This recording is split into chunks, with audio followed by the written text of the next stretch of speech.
Tonight, we set aside the glitter of legend and step into the grime of truth. The night was never truly silent in the ancient city of Riverland. Even before dawn, there was the low, constant drone of insects that crept through the broken windows and loose clay bricks, their tiny bodies crawling beneath straw mats and up along the beams overhead. Somewhere outside, a rooster's hoarse call wrestled with the distant clang of a city bell, and in the darkness, shapes began to stir.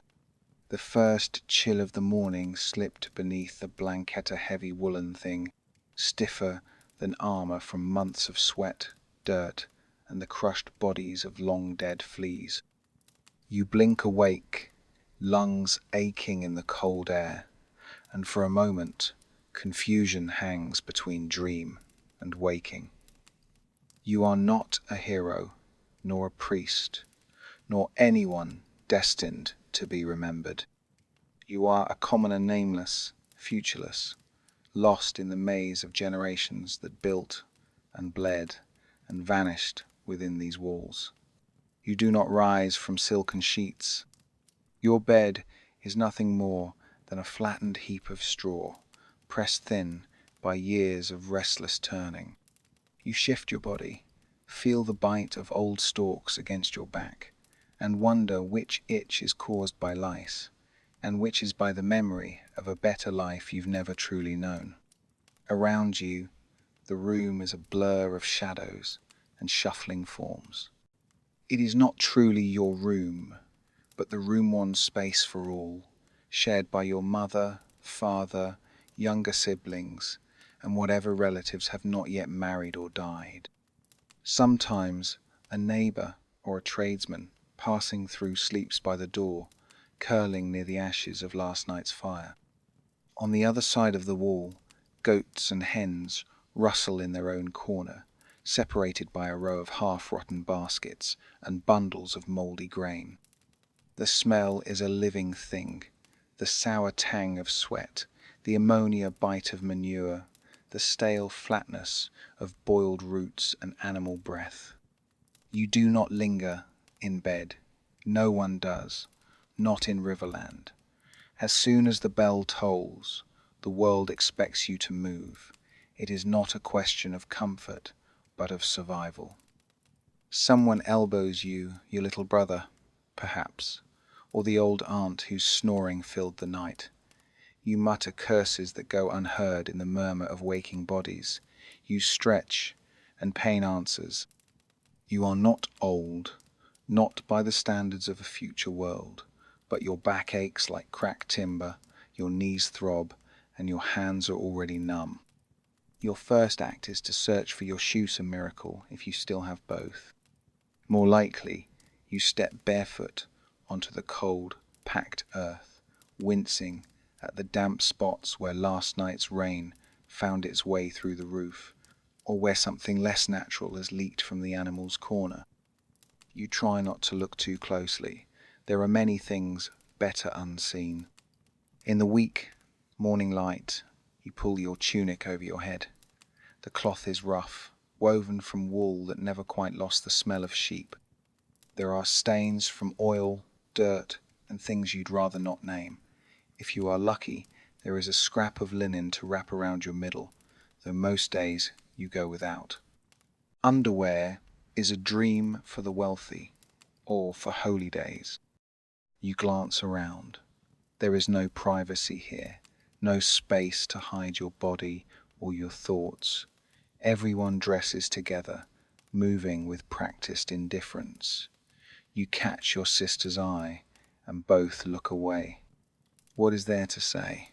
You are family. You are the city sewn together by need, by hunger, by the invisible threads of fear and hope. The sun is barely a suggestion through the smoky glass of the eastern window. Its light picks out the dust in the air, the faint mist that hangs above the floor. You take a deep breath, cough once, then twice, and remind yourself another day has begun and you are still alive. The home is not truly yours.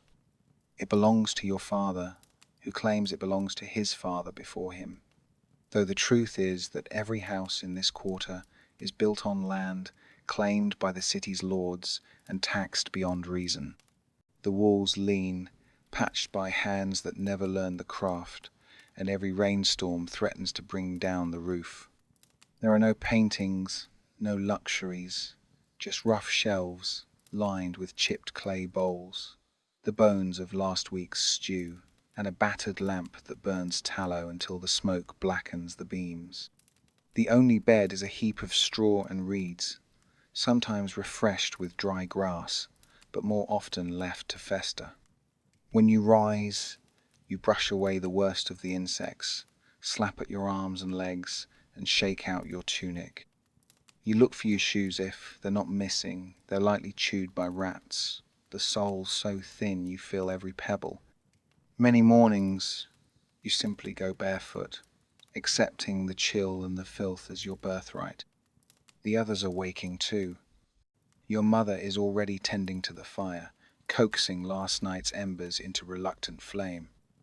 Her hands are scarred, red from scrubbing and cooking and carrying water, and her hair is bound with a fraying strip of linen. She moves quietly, efficiently, as if the world might fall apart if she slowed for even a moment. A baby cries, and your sister shushes it, rocking gently in the corner where the straw is piled highest. The goats bleat, impatient for feed. Somewhere outside, the sound of hooves on cobbles tells you the bread merchant is already making his rounds, though what he carries is more sawdust than grain. You look around at the faces you know better than your own, tired, lined, eyes dulled by work and worry. Your father sits by the window, sharpening a blade that is more rust than steel, lips moving silently as he counts the debts that hang over the house like storm clouds. He has not smiled in weeks.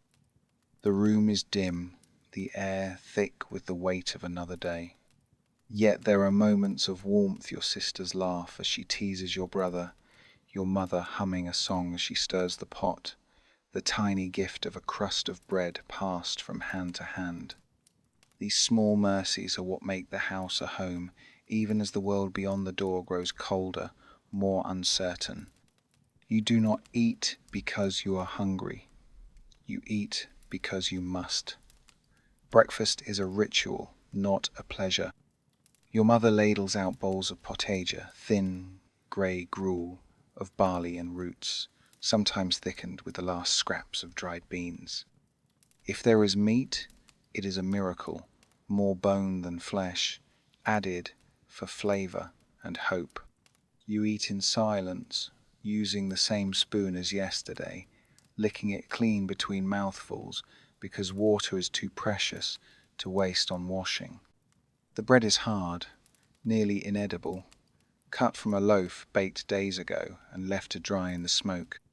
You dip it in your bowl, let it soften, and chew with care, feeling the grit of sand and ash between your teeth. There is no coffee, no tea, no sweet fruit or honey. For drink, there is a thin ale, barely stronger than water, brewed to kill the parasites that thrive in the city's wells. Even children drink it, wrinkling their noses at the taste. The well water is for washing, not for drinking, not unless you want to spend the day clutching your belly in agony. After breakfast, it is time to wash, if you can call it that. There is a basin by the door, filled with rainwater, caught in a cracked jug. You splash your face, shivering at the cold, and rub your hands on a rag that once was a shirt. There is no soap, just ashes from the fire. You scrub at the worst of the dirt, but never truly feel clean. The grime is part of you, a second skin. Toilet is a private, joke there is none. The alley behind the house is the latrine, shared by every family in the street. You wait your turn, trying not to breathe, and do your business as quickly as possible. If you are lucky, you find a patch of clean straw to wipe yourself. If not, your hand will have to do. The stench is legendary, but you are used to it. So are the flies, the rats, and the feral cats that prowl the gutters. If you are a girl, you pray for privacy, but rarely get it. The world sees you, judges you, makes you smaller than you are. If you are a boy, you learn to fight for your place, to keep your head down and your fists ready. Childhood is a brief dream, ended by hunger and fear. Your clothing is both shield and curse.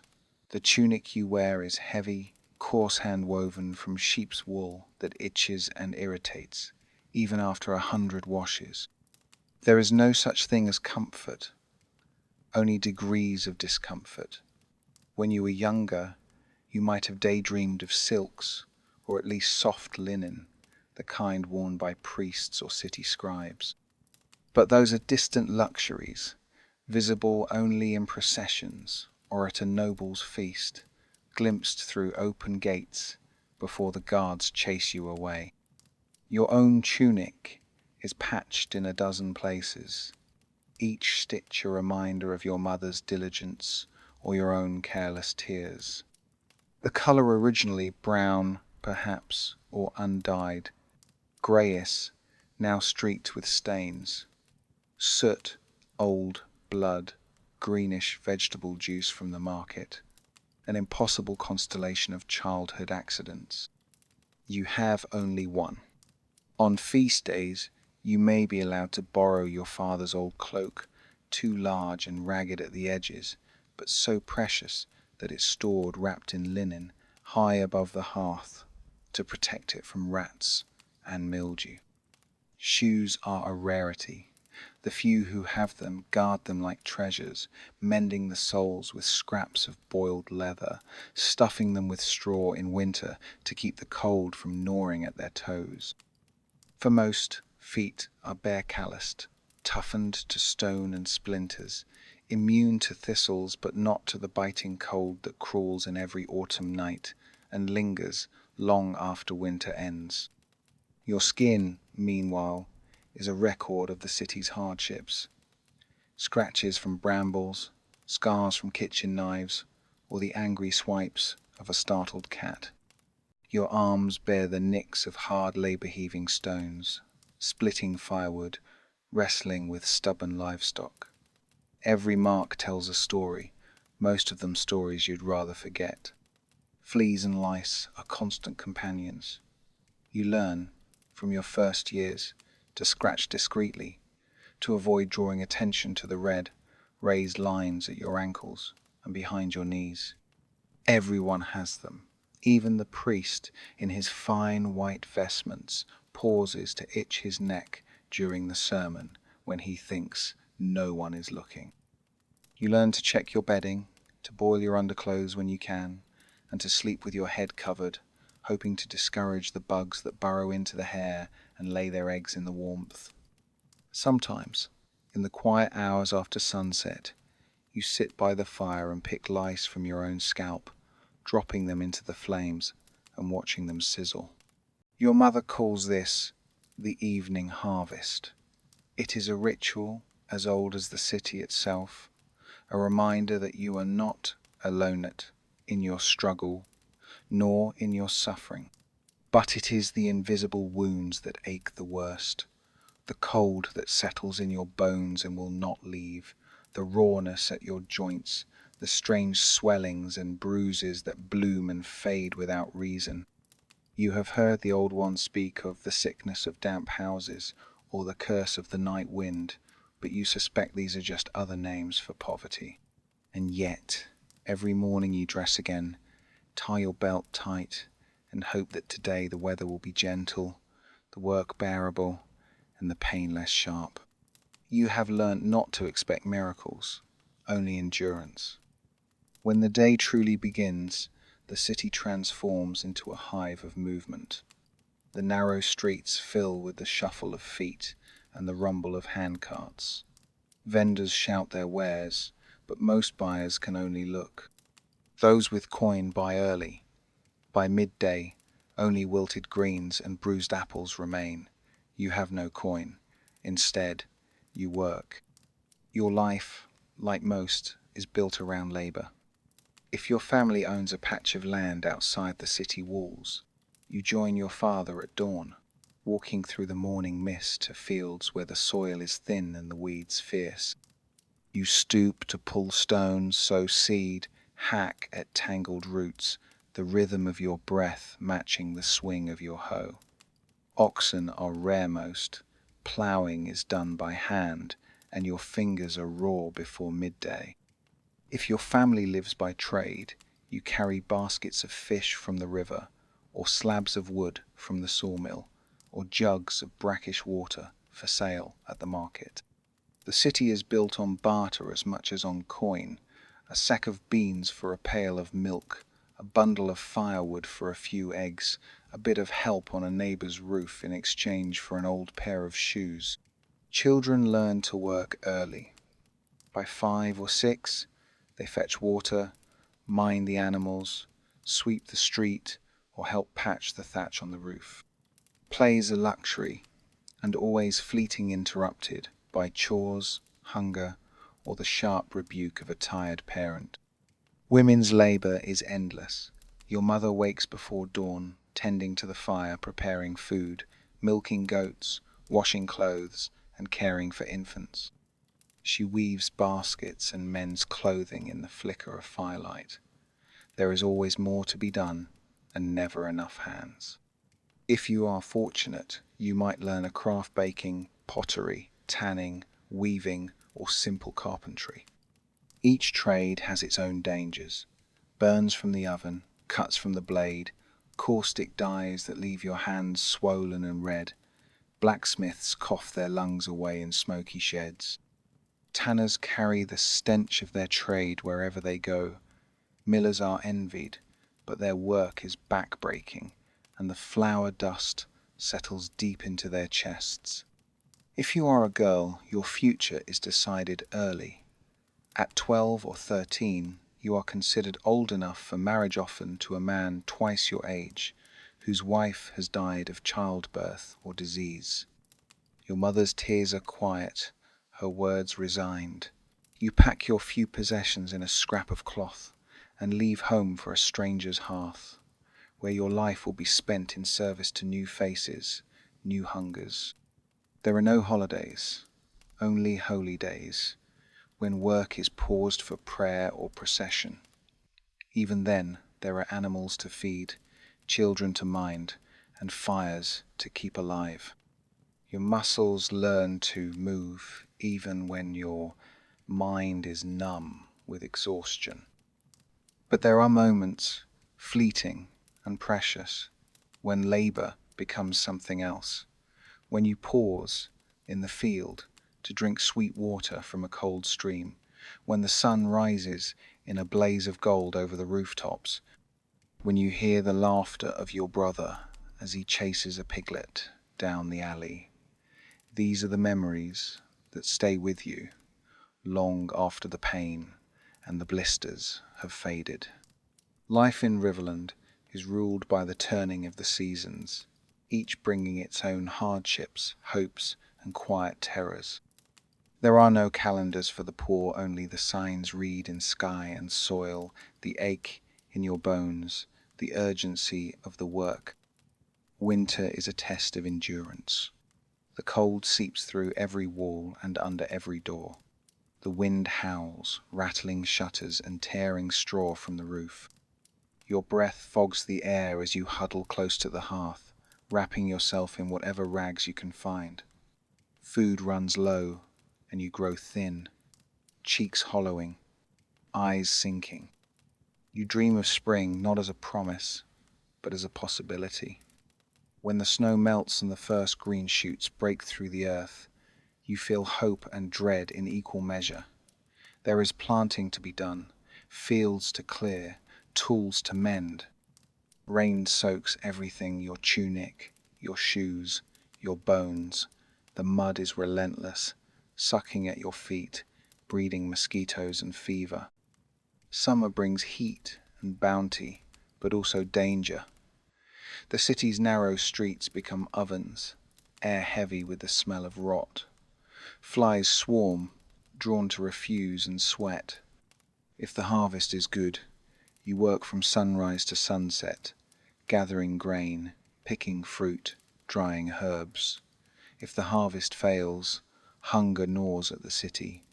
Bread shrinks to thin, hard slices. You learn to eat weeds, roots, and whatever scraps you can find. Autumn is the season of urgency. You race against the failing light to gather what you can, to stack firewood, to patch the roof before the first frost. The nights grow longer, the air sharpens. With each passing day, you watch the granary empty, counting the days until hunger. Illness comes with every change of weather. Coughs in winter, fevers in summer, chills in spring. There are no doctors, only wise women with bundles of herbs and old remedies. Sometimes their cures help, sometimes they are no better than prayer. If you survive to see another year, it is a quiet miracle. Still, there are celebrations, the lighting of candles at midwinter, songs sung at the first harvest, feasts small and fleeting when the gods are kind. You cherish these moments, knowing they are as fragile as the last stalk of wheat in a storm. Sickness is a constant shadow. No one expects to live long. You have seen babies shrivel in their mother's arms. Old men slip away with barely a sigh. Women fall feverish after childbirth and never rise again. Sometimes death arrives quickly, in the night, in a fit of coughing that turns to blood. Sometimes it lingers for weeks, a slow dwindling cheeks hollow, eyes bright with fever, prayers whispered in the dark. You have little knowledge of medicine, only what the old women and travelling healers bring. There are no hospitals. When illness strikes, your mother boils willow bark for pain, lays cabbage leaves on burns, mixes honey with water for coughs. You have seen her press damp rags to your sister's brow, murmuring prayers to the household gods, her eyes wide with fear and exhaustion. Sometimes the city sends a doctor, a man with tools of iron and leather, bottles of foul-smelling tinctures. His hands are rough, his cures crude, bloodletting for fever, splints for broken bones, a poultice of rotten bread, and spider's web for wounds. You fear him more than the sickness itself. When he leaves, the air is thick with the scent of vinegar and loss. Death is not always feared. In Riverland, it is a neighbour, a certainty. When someone dies, the women wail, tearing their hair, beating their breasts, while the men gather to build a crude coffin or to wrap the body in a winding sheet for burial beyond the city walls. If the family is poor, there is no grave, only a shallow pit and a prayer to keep the wolves away. The priest visits, mumbling rites in the old tongue, casting handfuls of salt and ash to ward off evil. Sometimes there are coins placed on the Isif. The family can spare them to pay the boatman in the afterlife. If not, you offer tears instead. The dead are mourned with food and wine, shared stories, songs that echo through the night. For a moment, grief is communal, almost a celebration, a reminder that even in the poorest quarters, no one leaves the world utterly alone. Plague, when it comes, is like a fire in dry grass. You remember a season when the city's bells tolled every hour, when the air itself seemed sick-heavy, silent, thick with the stink of uncollected bodies. No one spoke in the streets. Doors stayed shut, windows boarded. You carried sprigs of lavender or garlic in your tunic, prayed to every god you knew. Yet the sickness found its way in, as it always does, and you learnt the names of grief as a child learns to count. Yet life returns.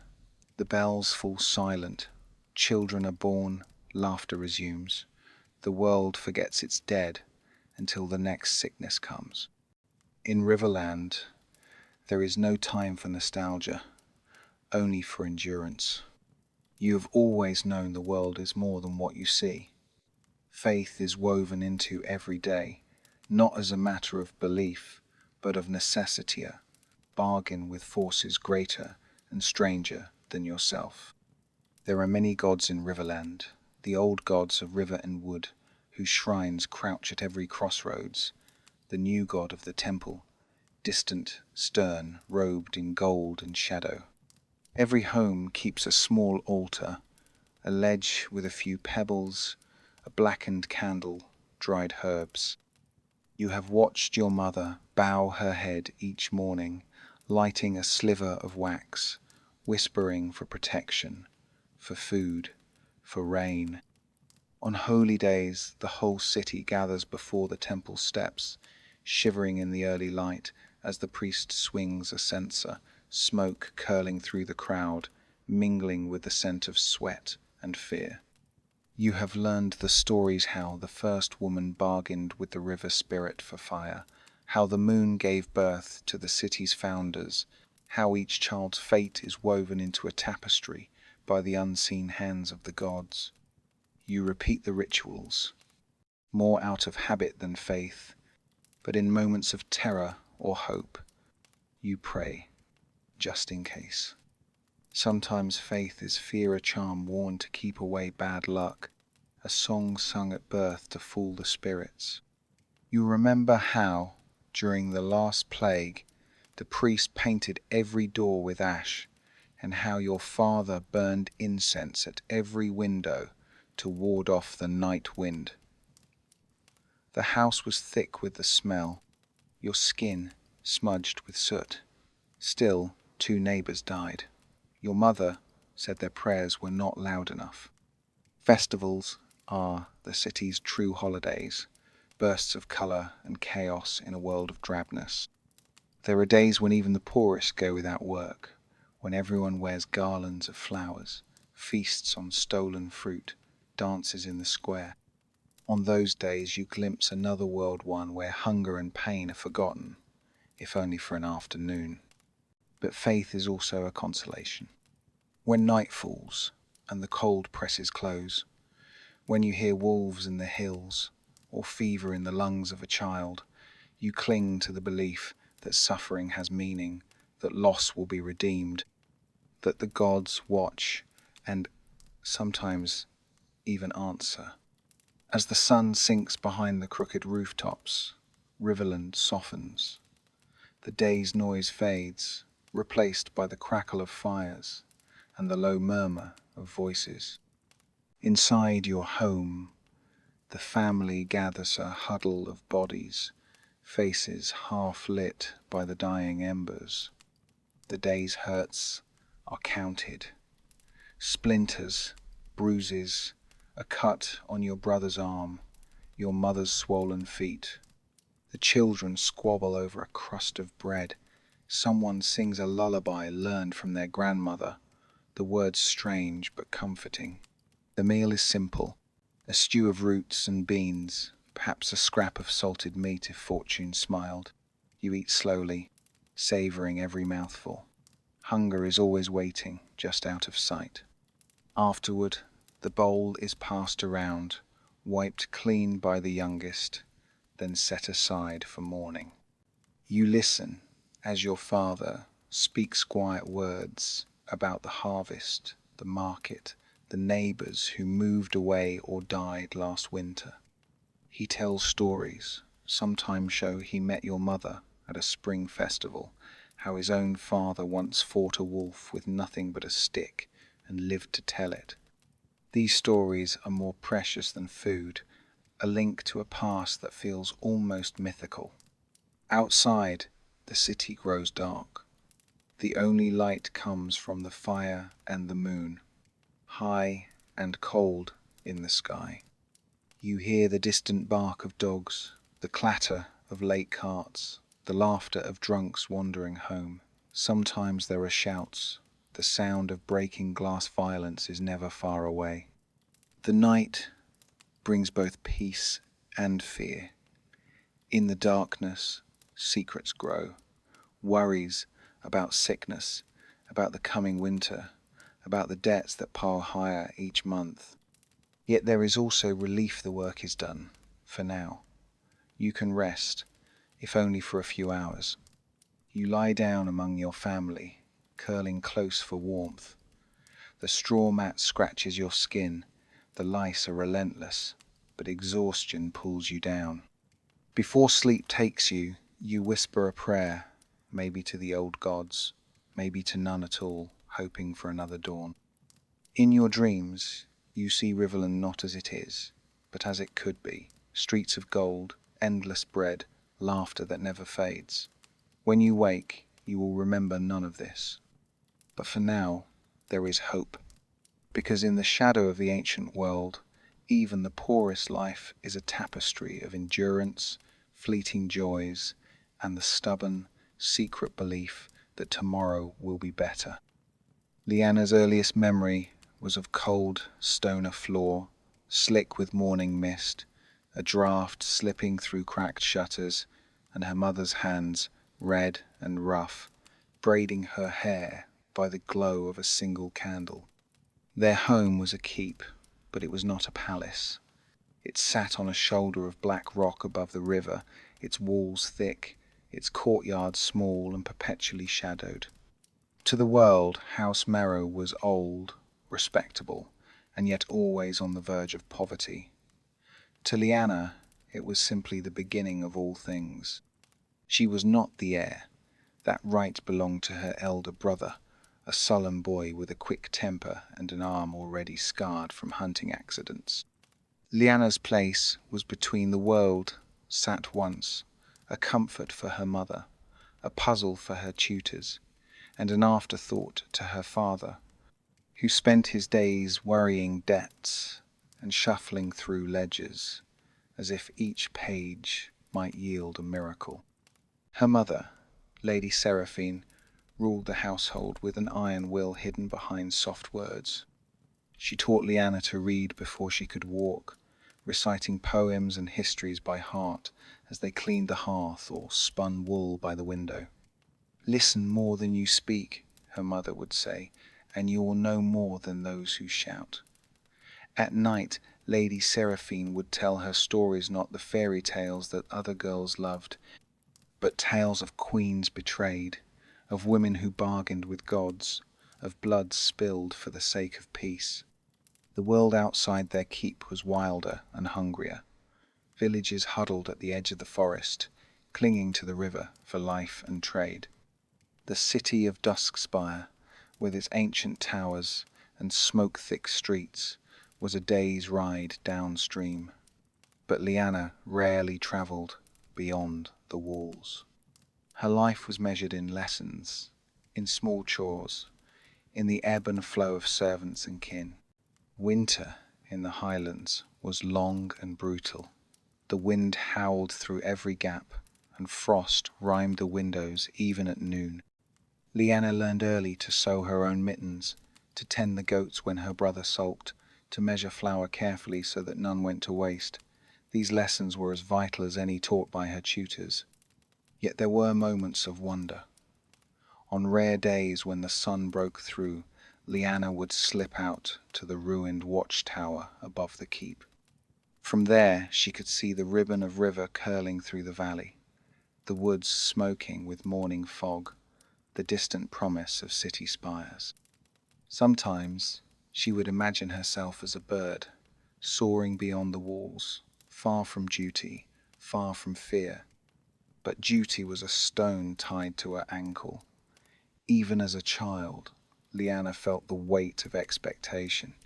Her father's voice was always close, demanding obedience, warning of the dangers outside, reminding her that girls could not afford to dream.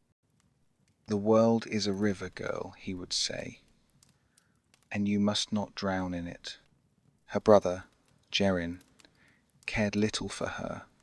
He mocked her for reading, for her questions, for her attempts to help in the armory or stable. "You're not needed here," he would snap, slamming doors, scattering her books. Yet at night, Leanna sometimes heard him crying in his bed, mourning a lost friend, or cursing the cold. She pitied him, even when he hated her. Servants came and went, some loyal, some sullen. There was old Liron, the stable master, who taught her to ride and how to mend a saddle. There was gentle Mara, her nurse, who told her how to hide bread for the rats so they would leave the grain alone. Each adult was a mystery, full of secret griefs and silent hopes. At the heart of it all was her mother, whose secrets were deeper still. Lady Seraphine sometimes disappeared for hours, leaving Leanna with books and warnings. Once, Leanna followed her and saw her mother kneeling in the old chapel, burning herbs and chanting in a tongue Leanna could not understand. "Never speak of this," her mother whispered, catching her in the doorway. "Women have their own gods and their own bargains." So Leanna grew watchful, patient, and always listening. She learned to sense the moods of those around her, to remember the stories others forgot, to weigh every word before speaking. Her mind was a loom, weaving together the scraps of wisdom and rumour, fear and hope that drifted through the keep. She did not know, then, that these skills would one day save her life. As Leanna approached her 12th year, the world began to open, but not in the ways she had hoped. Her father, restless and anxious, travelled often to Duskspire, chasing new alliances and ever-elusive fortunes. He returned with gifts a book of old maps, a bolt of green silk, a carved bone. But these treasures could not mask his growing frustration or the deepening shadows under his eyes. "War," whispered the merchants in the village square. "Famine," murmured the farmers as they counted their withered crops. The king in Solon Hall was old, his sons divided, his daughters scattered in foreign courts like seeds blown by the wind. In the lowlands, bands of outlaws grew bolder, raiding caravans, burning fields, vanishing into the dark woods. At night, fires could sometimes be seen on the far hill signals, warnings, or simple acts of revenge. The keep's defences, never strong, began to crumble. Stones fell from the western tower.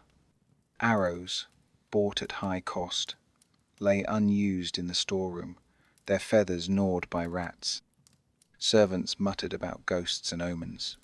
Leanna's mother, always practical, took to locking the doors early, instructing Leanna on how to bar the windows and hide the household's scant treasures. In the midst of this uncertainty, Leanna's own world shifted. Puberty arrived with pain and confusion. Her body ached, her mood swung between rage and despair, and her mother watched her with new caution, weighing every gesture, every silence. Lady Seraphine's warnings became sharper. "You must guard yourself, Leanna. The world does not forgive a girl's mistakes." She spoke of dowries, of alliances, of the marriages that could bind House Merrow to greater fortunes or doom it to ruin. Leanna listened, heart pounding, wanting to protest, but knowing better than to speak. Her brother, now a gangling youth with a patchy beard and restless eyes, drifted further away. He rode with the men-at-arms, returning with bruises, torn clothes, and stories of bandits on the roads. Sometimes he drank too much. Sometimes he cursed their father, their keep, the fate that had made him heir to a shrinking patch of stone. Leanna found solace in her books.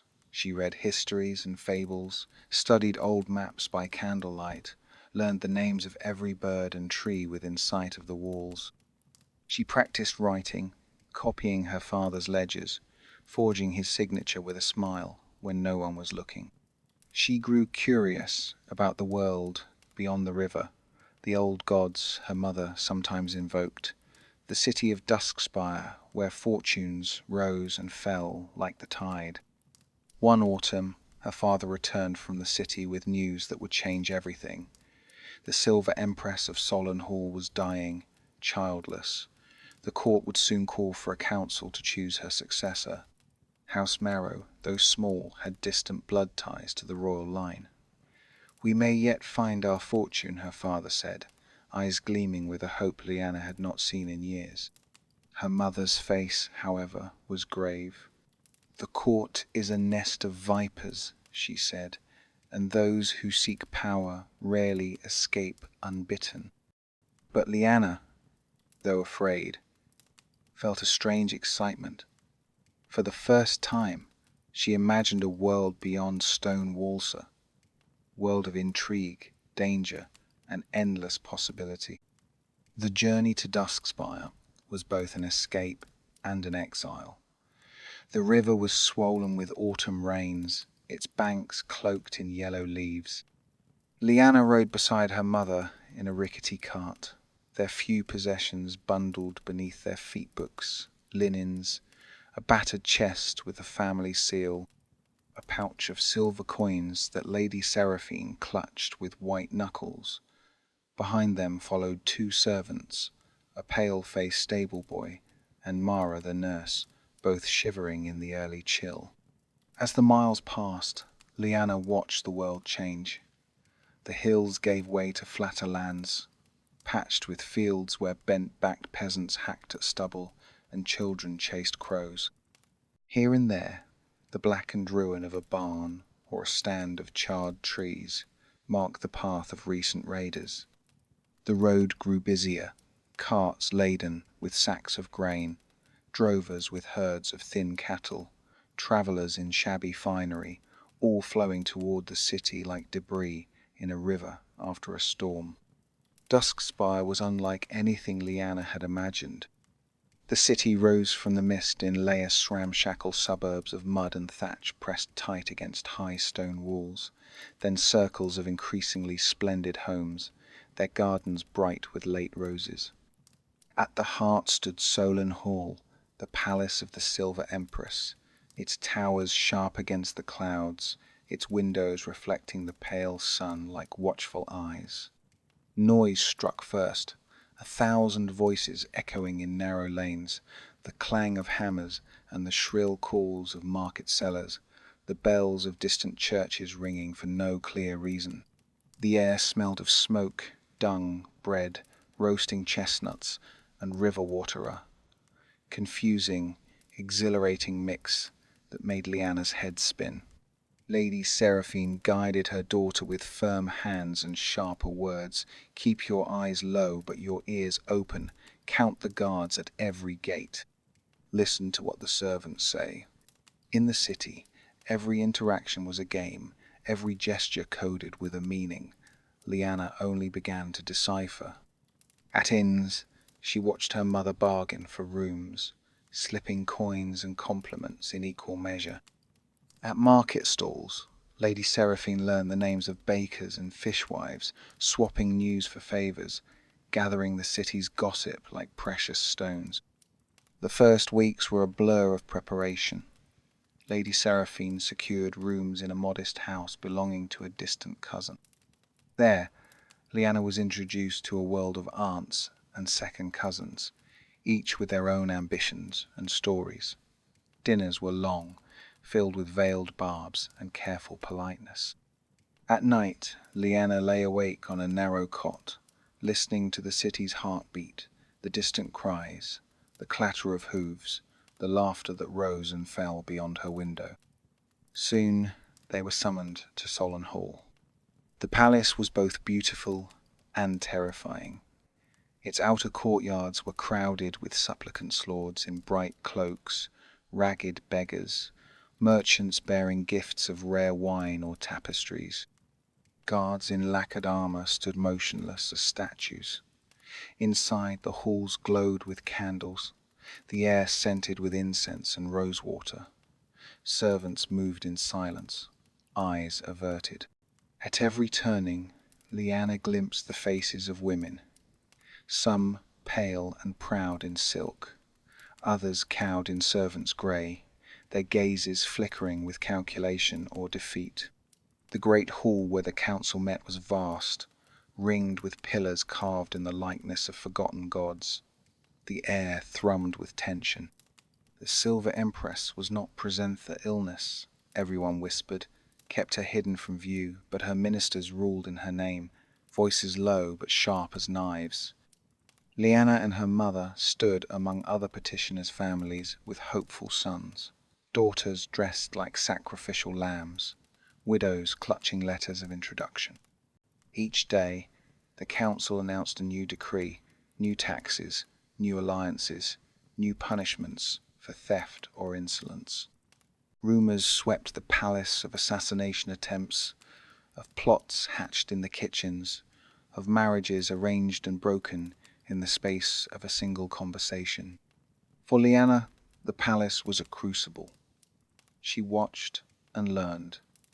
She saw how the powerful moved, never in haste, never alone, always trailed by sycophants and spies.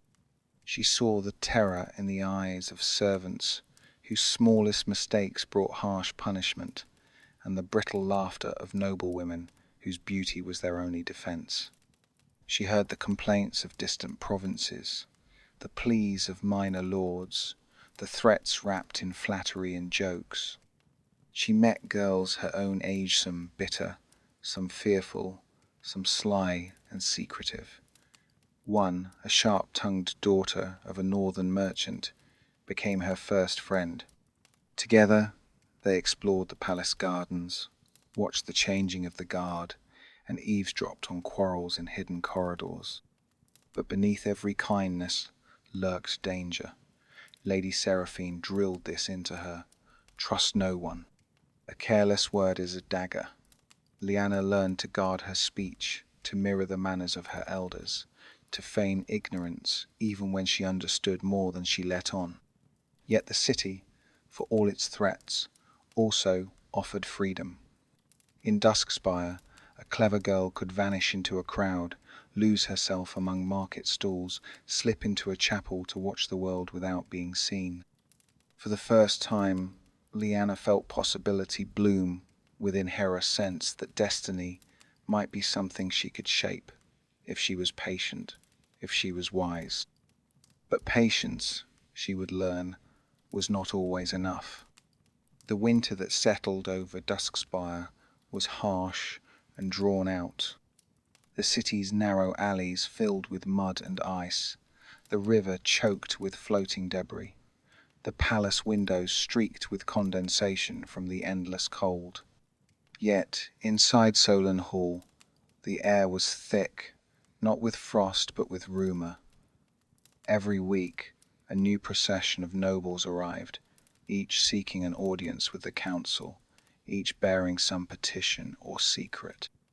The Silver Empress, still invisible to all but her closest servants, was said to be growing weaker by the day.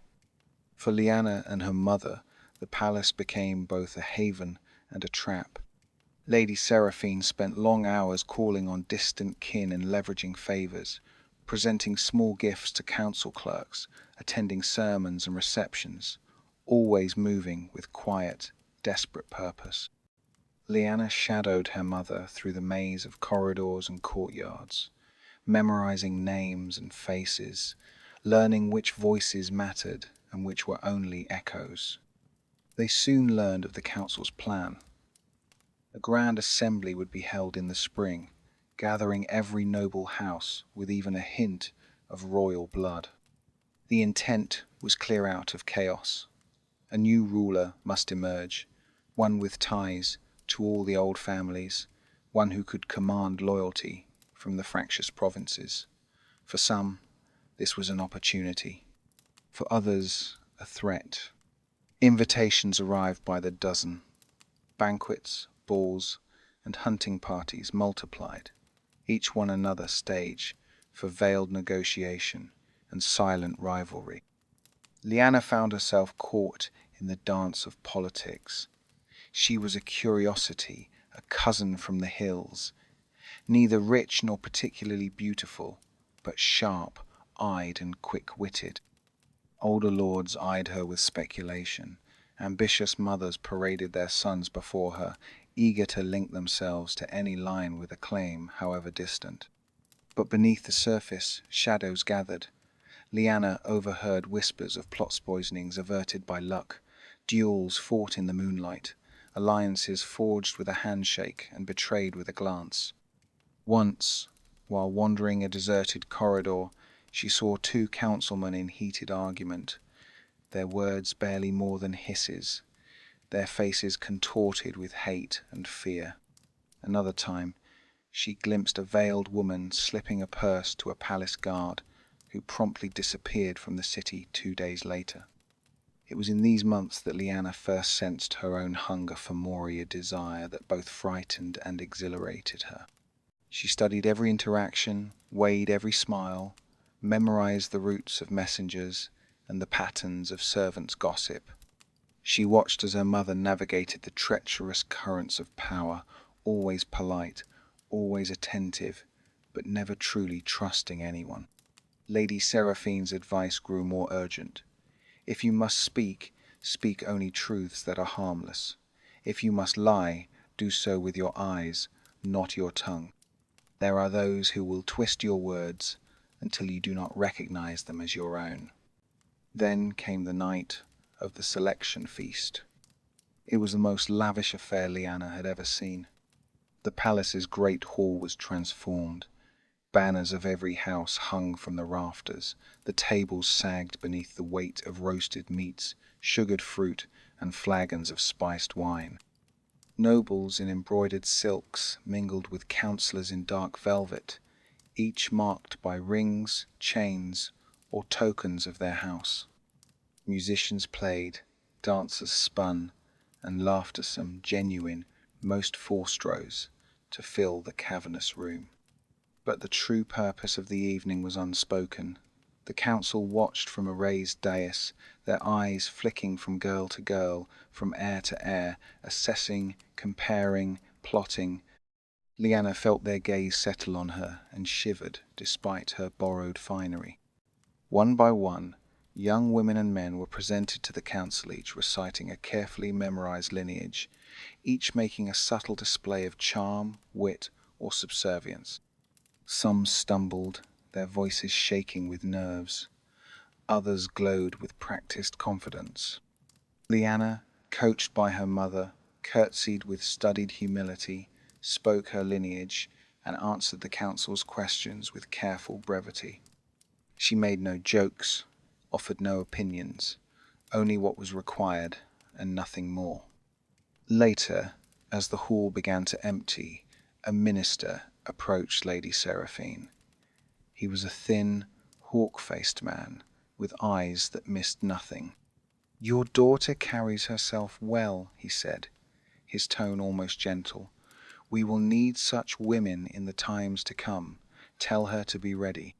That night, Leanna lay awake in her small chamber, staring at the ceiling beams, listening to the wind rattle the shutters. The meaning was clear.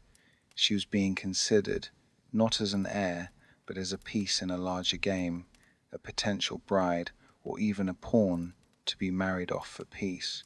It was both a threat and an opportunity. She thought of her mother's stories of queens who bartered everything, even love, for power or survival. She thought of her own dreams, the wild hopes that sometimes overtook her in the ruined watchtower back home.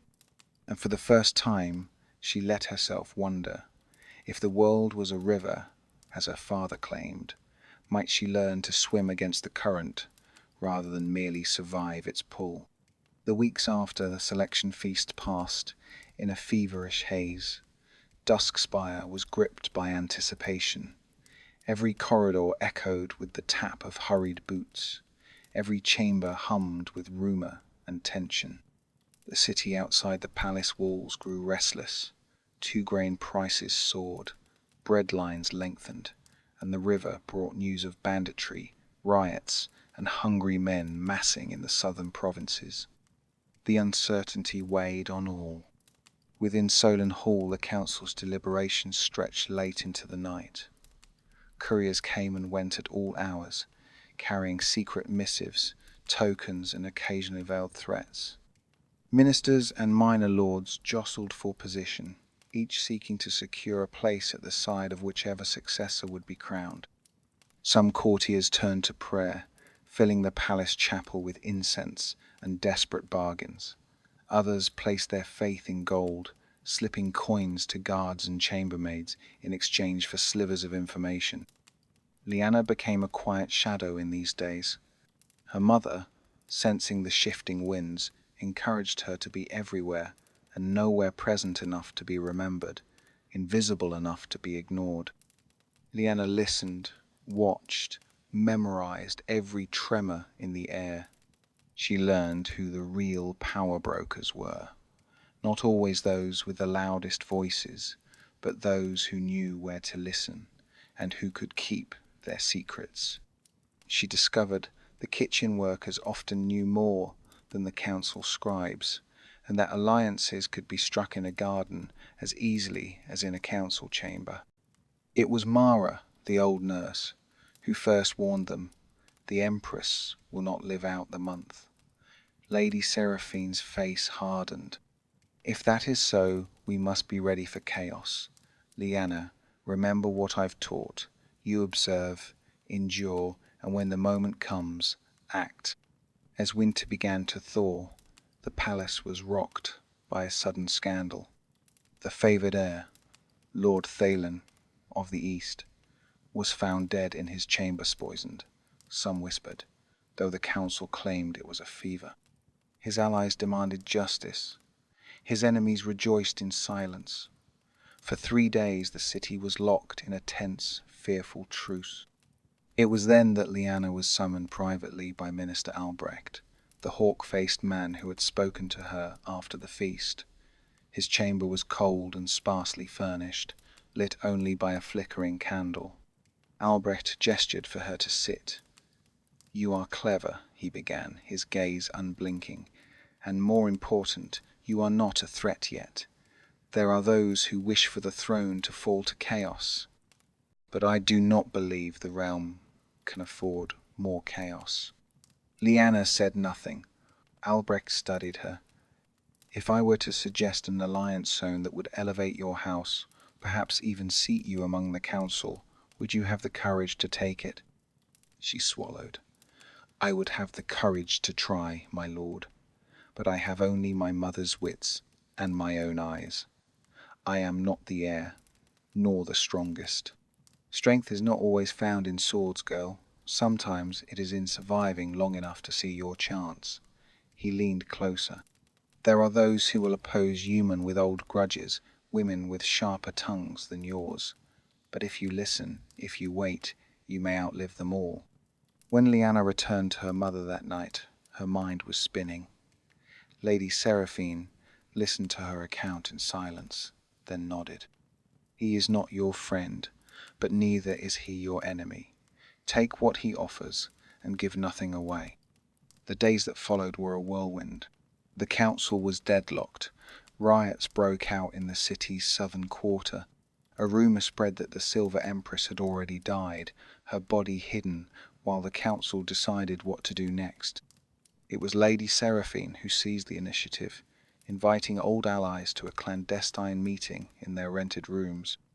The house filled with the murmur of plotting voices, the scent of ink and candle wax, the rustle of silk and the clink of hidden knives. Lyanna played her part serving wine, tending the fire, sitting quietly while the adults argued and bargained. She memorized every word, every promise. When asked her opinion, she spoke little, but listened much, careful never to offend. Then, in the midst of this storm, came the night that changed everything. It began with the sound of bells, harsh and insistent, cutting through the palace's uneasy quiet. Shouts echoed in the corridors, guards racing, doors slamming. Smoke began to curl beneath the doorways, first as a trickle, then as a choking cloud. Somewhere a tapestry caught fire. Flames danced up the wall, lighting the shadows in wild gold. Servants shrieked, nobles scrambled for safety, and the air filled with the smell of burning silk and terror. Lady Seraphine gripped Lyanna's arm. "This is it. Stay close." Together they fled down hidden stairs, through servants' passages, joining a flood of desperate courtiers seeking any escape. In the chaos, Lyanna glimpsed faces twisted with panicum she knew, some strangers. A man tried to block their way. Lady Seraphine slashed his face with a broken cup, and they slipped past, Lyanna's heart hammering in her chest. When they reached the outer courtyard, the city was in uproar. Smoke drifted above the palace roofs. Bells rang from every steeple. The council had already begun blaming each other, shouting across the marble square. Lyanna saw Minister Albrecht standing alone, eyes cold and calculating, his mouth set in a thin line. Lady Seraphine did not hesitate.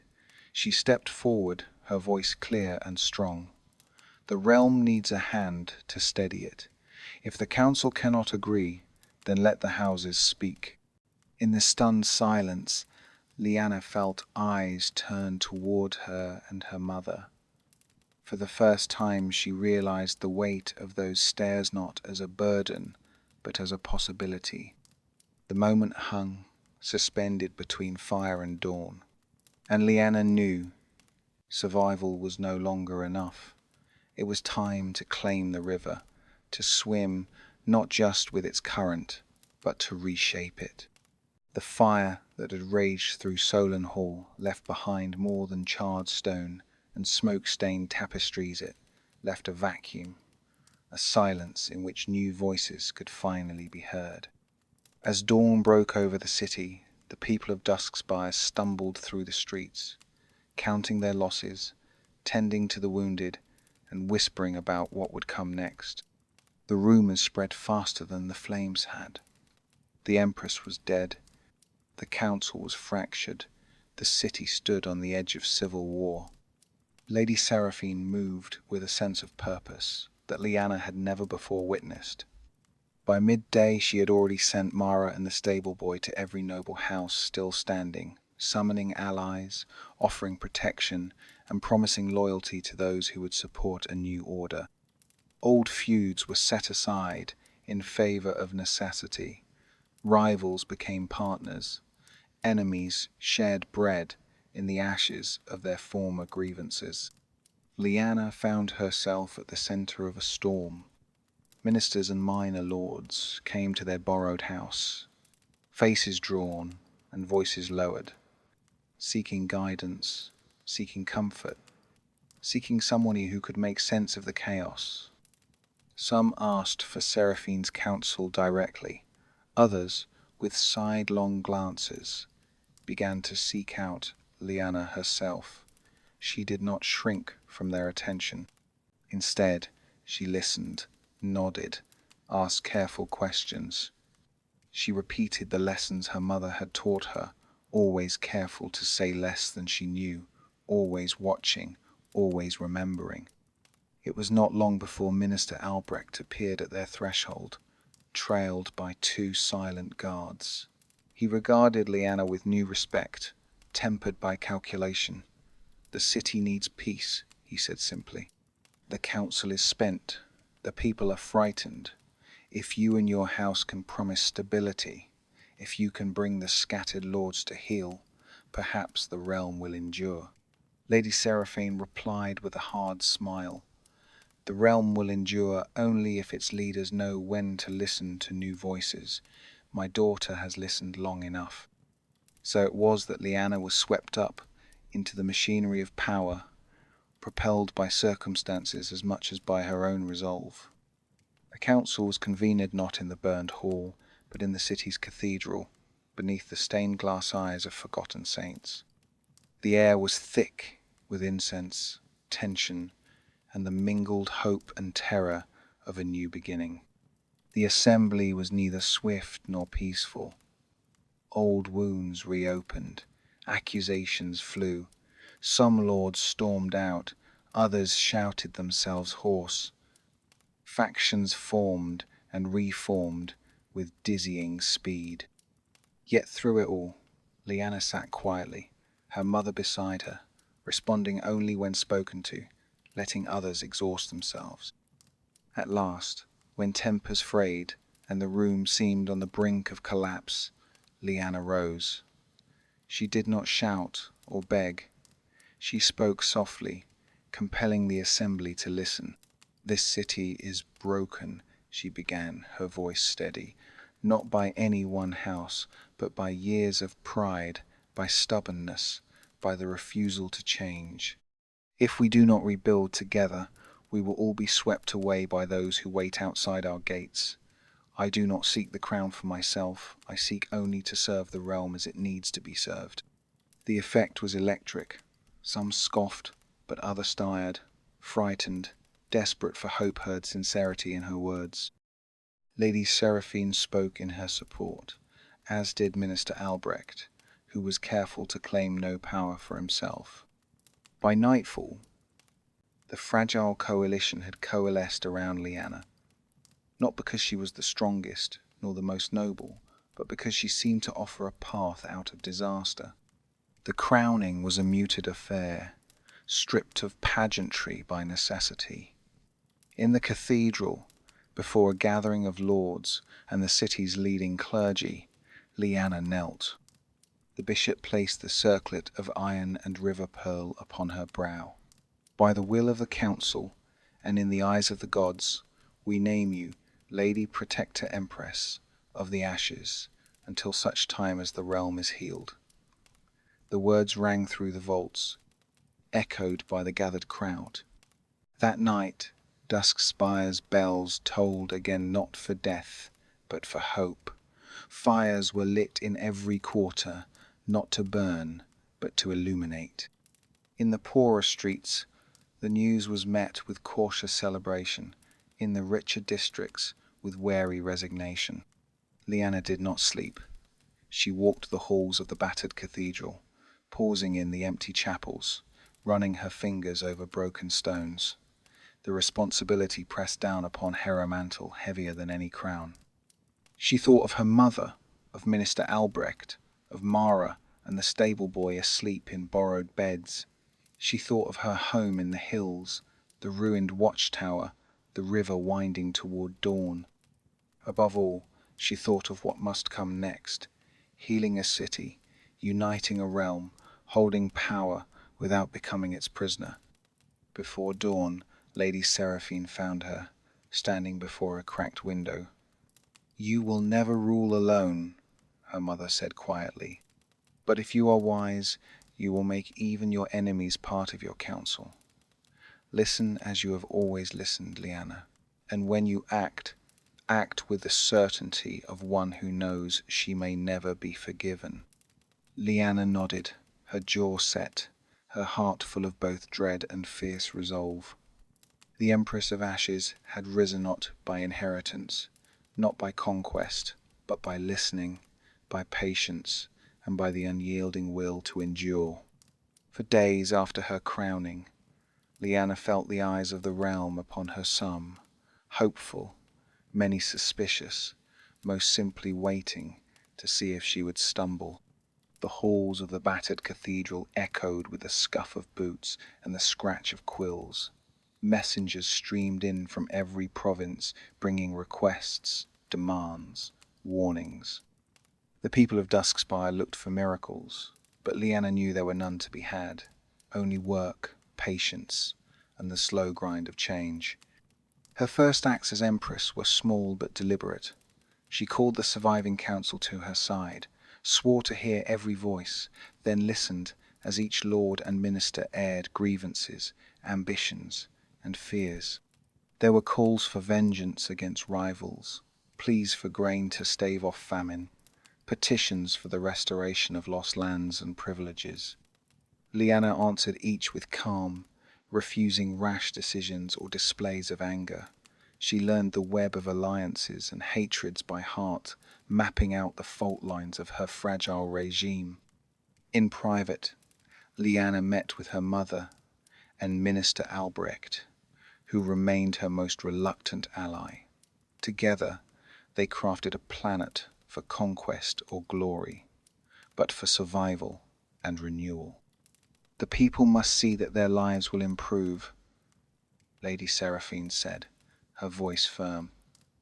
If they do not, the lords will tear you down and the city will burn again. So Lyanna began her program of reforms. The city's ancient granaries, long hoarded by the wealthy, were opened to feed the hungry. New market laws forbade price gouging.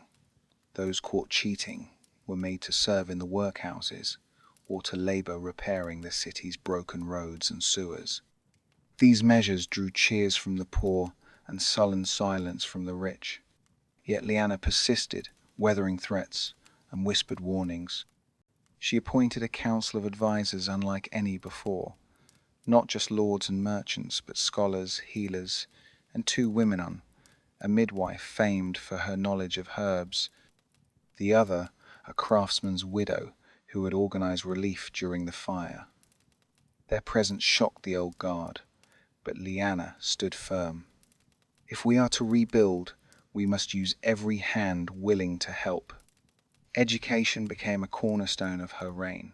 Schools were reopened, not just for the sons of the nobility, but for girls and poor children as well. Teachers were recruited from distant provinces, and Lyanna herself sometimes sat in on lessons, asking questions, challenging the old dogmas. There was resistance. Priests grumbled that learning would make peasants insolent. Merchants complained that educated girls would refuse marriage. But Lyanna saw the spark in the eyes of young students, and she remembered her own hunger for knowledge in the cold, shadowed keep of her childhood. Not all her reforms were welcome. When she announced that the most brutal punishments, public floggings, mutilations, the iron cage would be abolished, a chorus of outrage rose from those who saw cruelty as tradition. Riots broke out in 2 districts, led by men who claimed the Empress was undermining the realm's honor. Lyanna refused to back down. She sent envoys to the angry neighborhoods, listened to their complaints, and offered alternative forms of justice. Some were appeased, others left the city in protest. The old ways died hard. There were victories, too. In the markets, the price of bread stabilized. In the alleys, children once forced to beg, now gathered in makeshift classrooms. The city's physicians, encouraged by new funding and Lyanna's patronage, formed a council to share remedies and improve public health. Midwives, once scorned, became respected for their skill and compassion. Through it all, Lyanna never forgot the danger she faced. At least twice, assassins were caught near her chambers, knives hidden in the folds of their cloaks. Each time, Lyanna questioned them herself. "Who sent you?" she would ask. Some named rival lords, others invoked ancient grudges, old feuds rekindled by the disruption of power. Lyanna listened, then offered them mercy banishment, not execution, confounding both friend and foe. Her reign was one of constant negotiation, endless vigilance, and quiet endurance. At night, she walked the palace gardens, haunted by doubts. Was she changing the realm, or simply postponing its next crisis? Could any woman, could any truly hold together a land so fractured, so wounded by memory and pride? And yet, as the months passed, something shifted. The council meetings grew less fractious. Ministers began to defer to Lyanna's judgment. Children in the streets called out her name in games and songs. Even her enemies, grumbling, admitted that the city was steadier than it had been in years. Still, Lyanna remained cautious. She knew the cost of every change, the depth of every resentment. Her mother's words echoed in her mind. "You will never rule alone." She made sure to honor the gods, to invite priests and elders to every feast. She forgave old enemies when possible, and punished only when absolutely necessary. But she was not content with mere survival. As the realm's wounds slowly healed, Lyanna turned her eyes outward toward the battered provinces, the hostile neighbors, the promise and peril of expansion. For an empress, Peace is never the end. It is only the beginning of a greater test. Even as Duskspire's wounds began to heal, trouble brewed beyond the city walls. The provinces that had sworn fealty to the Silver Empress now wavered, testing the resolve of their new ruler. Messengers brought news of uprisings in the grain-rich east, rumors of distant lords refusing to pay tribute, and raiders massing at the edges of the realm. Yet it was the threat from beyond the river the Ironvale League that would define the early years of Lyanna's reign. Ironvale had long envied the Riverland's fertile valleys, its bustling markets, and, above all, the trade routes that ran like arteries through Lyanna's realm. Their envoys arrived with smiles, but departed with veiled insults, returning home to speak of the weakness of Duskspire under a girl, Empress. Soon enough, the border villages reported armored men riding beneath banners of rust and silver, their approach marked by columns of smoke. Lyanna responded not with panic, but with preparation. She called her council, demanding honest reports from every garrison and province. She listened to the generals, to the grain merchants, even to the stable boys who had seen strangers lurking in the taverns. She summoned the captains of the city, watch, men and women alike, and walked the ramparts herself, taking the measure of the city's defences. Yet war was not merely a matter of soldiers and swords, it was also a war of words and alliances. Lyanna reached out to old rivals offering peace, marriage ties, or the promise of autonomy in exchange for their banners. Some accepted, others hesitated, a few plotted treachery.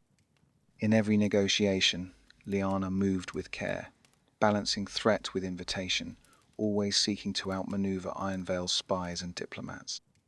When Ironvale finally marched 1,000 strong, their armor black as night, Lyanna did not hide in the palace. Instead, she rode at the head of her hastily assembled host, clad in simple mail, her hair bound beneath a battered helm. The sight astonished both her own soldiers and the enemy. An empress riding to battle, neither cloistered in silk nor dependent on a man's shadow. The campaign was brutal. Skirmishes raged along the riverbanks, fields burned, and the air was thick with the stink of blood and fear. Lyanna learned the harsh lessons of commando, to hold a line, how to mourn the lost, how to steel her voice when hope faltered. She listened to her captains and, when needed, defied them. She slept beneath open sky, ate what her soldiers ate, and bled when a splintered arrow caught her arm in the first siege.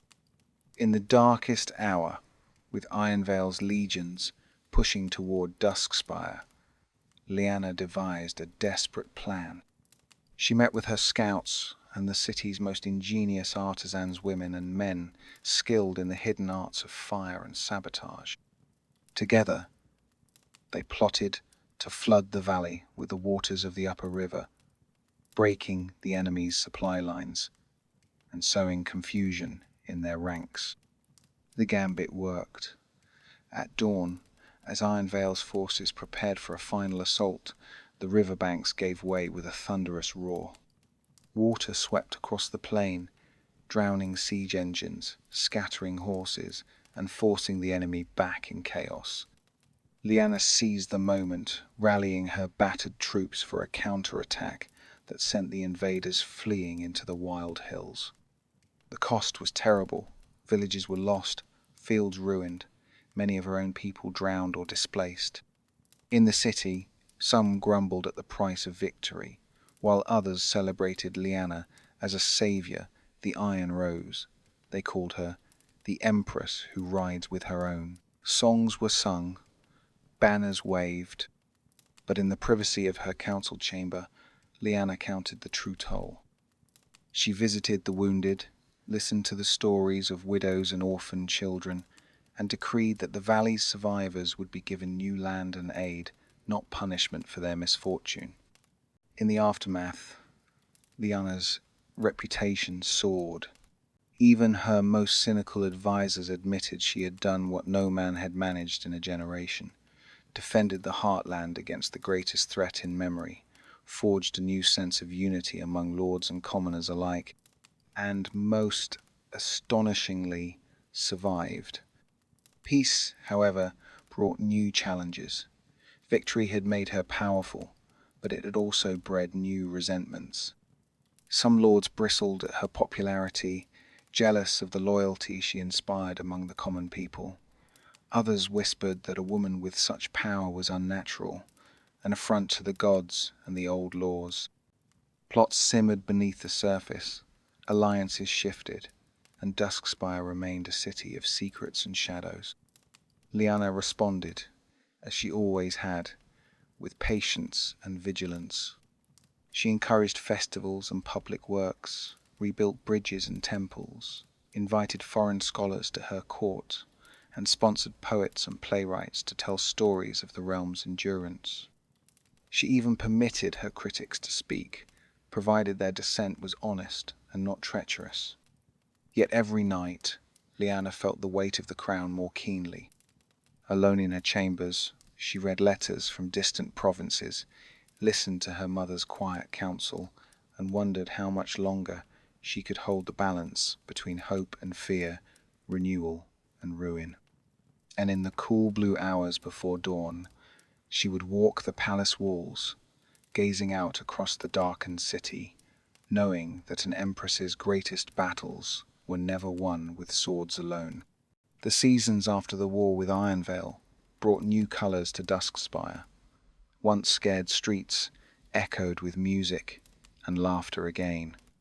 The wounds of fire and flood were slowly covered with new building arches of pale stone, bridges etched with carved histories, gardens spilling with lilies and sage. Lyanna made it her mission to restore beauty as well as bread. She ordered the ruined libraries rebuilt, commissioned muralists to adorn city squares, and invited scholars from distant lands to share their wisdom. In these years, the capital became a beacon. Merchants brought exotic wares, silks from the sunlit coasts, glass from the far north, rare spices that scented the air of the empress's kitchens. Poets recited their verses in open plazas. Actors performed ancient tragedies beneath tapestries of lantern light, and children learned to read in classrooms funded by the throne. Lyanna attended many of these gatherings, herself not as a distant ruler, but as a quiet observer, asking questions, learning names, offering encouragement. She declared new festivals that honored not only the old gods, but the customs of every region. This earned her the respect of provincial leaders who had long felt ignored. In the great cathedral, she knelt beside the city's poorest during the annual prayers for peace. In the countryside, she visited the sites of her own childhood, eating simple bread with farmers, listening to their grievances and hopes. With a peace came an openness to new ideas, even controversy. Lyanna welcomed debate among priests, scientists, and philosophers, encouraging dissent so long as it did not breed sedition. The palace became a salon for bright minds women, as well as men who debated the nature of law, justice, the soul, and the stars. Sometimes Lyanna herself joined these discussions, her wit and memory as sharp as any in the room. Yet for all the life around her, Lyanna's own heart was a landscape of shadows and longing. She had suitors aplenty, young lords with bold dreams, foreign princes offering alliance, poets who sang of her beauty and her scars. Some made her laugh, a few even stirred her loneliness, but none truly captured her trust. She had learned too well the cost of surrendering her secrets, the dangers of loving someone in a world where love could be weaponized. Her closest friendships were with those who had proven themselves in fire and hardship. Her mother, aging but still wise and iron-willed. Minister Albrecht, who remained her most loyal and sharpest critic, and a handful of counselors, scholars, and guards who had survived the city's darkest days by her side. With them, Lyanna could let down her mask, if only for a moment, trading barbs and jokes, sharing quiet meals, recalling the journey from the cold stone keep of her childhood to the heights of power. Despite all her strength, solitude was Lyanna's most constant companion. The city, once a place of hope and fear, became at times a prison of her own making. At night, she walked alone through the palace gardens, beneath boughs heavy with blossom, seeking solace in the hush of moonlight and the memory of lost friends. She thought of her brother, gone years before in a pointless skirmish on a distant border. She thought of the nurse, Mara, who had died during the siege, tending to children until the last. She wondered if the statues and murals would remember these lives as she did, or if all would be swept away by time. There were moments of tenderness, too. Lyanna took in orphans, providing them not only with food and shelter, but with education and the promise of work. She wrote letters to widows and wounded soldiers, sometimes in her own hand, sometimes dictated to her scribes. At harvest time, she danced in the village squares, laughing as the children spun in dizzying circles. These gestures became legend-proof that the Iron Rose had a heart, that an empress could be both fierce and kind. But power is never free of cost. Whispers persisted, even in peace. Some resented her favouring of scholars and craftsmen over old nobility. Others saw the mixing of faiths and customs as a threat to tradition. The question of succession haunted her council. Lyanna had no husband, no child, only distant cousins, and a city that looked to her for every answer. In her most private hours, Lyanna questioned her own legacy. Would she be remembered as a reformer, a conqueror, or simply as an Animalia woman who wore the crown until a man could be found to take it? Would her changes endure, or would they be torn down by the next generation's fears? She wrote in her journal, "I did not seek the throne, but I cannot imagine relinquishing it to those who would undo all we have built." One evening, as the last light faded over Duskspire, her mother joined her in the garden. Lady Seraphine's hair was streaked with white, her eyes as sharp as ever. "You carry the world," she said softly, "but do not forget that the world, in turn, carries you. Let yourself rest, Lyanna. There will be battles yet, but tonight you have done enough." So Lyanna let herself breathe, just for a moment, surrounded by the beauty and pain of all she had built. For tonight, at least, the Empress was not alone. As years passed, the once scorched walls of Duskspire mellowed in the sun. The new towers glistened at sunrise, the river rang clear, and the city's markets pulsed with life. Across the realm, harvests improved, roads were safer, and the common folk spoke with pride of their empress, though sometimes in the same breath they wondered what would become of Riverland when Lyanna was gone. Lyanna's hair silvered, her stride grew measured, but her presence in council never dimmed. She learned to rely on younger voices, children of artisans she had once protected, daughters of farmers, educated under her reforms, sons of former rivals, who pledged loyalty out of admiration more than fear. She mentored these bright minds with the same patience her mother once showed her, watching as they argued, faltered, and sometimes dared to disagree. Still, the matter of succession lingered, an ever-present ache. Lyanna had refused to marry merely for alliance or appearance. Her heart, though capable of fierce affection, never yielded to the pressures of a court eager for heirs. She considered adopting a child from the orphanages she had founded, but the council was divided, old prejudices running deep. The great houses jockeyed quietly, pressing their own kin as potential successors, whispering that a woman's legacy must be secured by a man's name. Rather than despair, Liana focused on ensuring the endurance of her reforms. She commissioned a Charter of Rights, an iron-bound volume enshrining the laws of mercy, justice, and education she had brought to the realm. Copies were sent to every province, read aloud in market squares, inscribed in temples. "Let this be our promise to the future," she told her council. No ruler, woman, or man should break these words without facing the judgment of the people. With the world changing around her, Liana took solace in her garden and her friendships. Lady Seraphine passed in her sleep, mourned by the entire city. Minister Albrecht, too, died after a brief illness, leaving Liana a final letter half warning, half blessing. New faces entered her life, a healer from the northern valleys who taught her the secrets of medicinal flowers, a poet who chronicled her reign in verses, some so sharp that Liana once threatened to exile him, only to invite him back for dinner. In her private chambers, Liana wrote memoirs for the child she never had a record, not just of triumphs, but of regrets and doubts.